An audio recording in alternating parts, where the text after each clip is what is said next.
लाकडी दांडक्यानं मिलिंद शिवशरण याला बेदम मारहाण केल्याची घटना 4 ऑगस्टच्या रात्री घडली होती। या घटनेत मद्यपी भावाचा दुसऱ्या दिवशी मृत्यू झाला।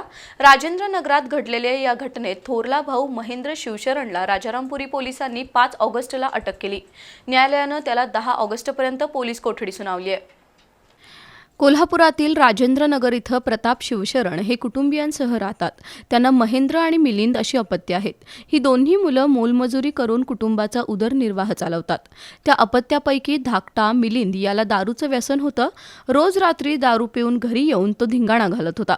मंगळवार 4 ऑगस्ट रोजी रात्री 11:30 वाजण्याच्या सुमारास मिलिंद शिवशरण यानं मध्यधुंद अवस्थेत घरात धुडगूस घातला। त्यावेळी चिडलेल्या महेंद्र या थोरल्या भावानं त्याला लाकडी दांडक्यानं मारहाण केली। तसंच त्याच्या गुप्तांगांवर लाथा मारल्यानं मिलिंद जखमी झाला।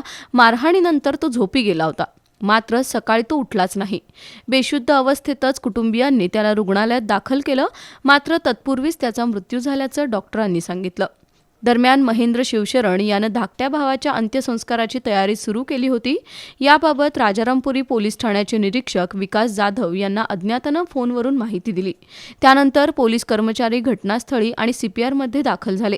त्यांनी सविस्तर माहिती घेतल्यानंतर तसंच डॉक्टरांचा प्राथमिक अहवाल घेतल्यानंतर महेंद्र शिवशरण यांच्या मारहाणीतच धाकटा भाऊ मिलिंद शिवशरण याचा मृत्यू झाल्याची पोलीस ठाण्यात नोंद केली। याबाबतची फिर्याद मृत मिलिंदचे वडील प्रताप शिवशरण यांनी राजारामपुरी पोलिसात दिली। त्यानुसार सायंकाळी महेंद्र शिवशरण याला राजारामपुरी पोलिसांनी अटक केली। आज न्यायालयानं त्याला 10 ऑगस्टपर्यंत पोलीस कोठडी सुनावली आहे।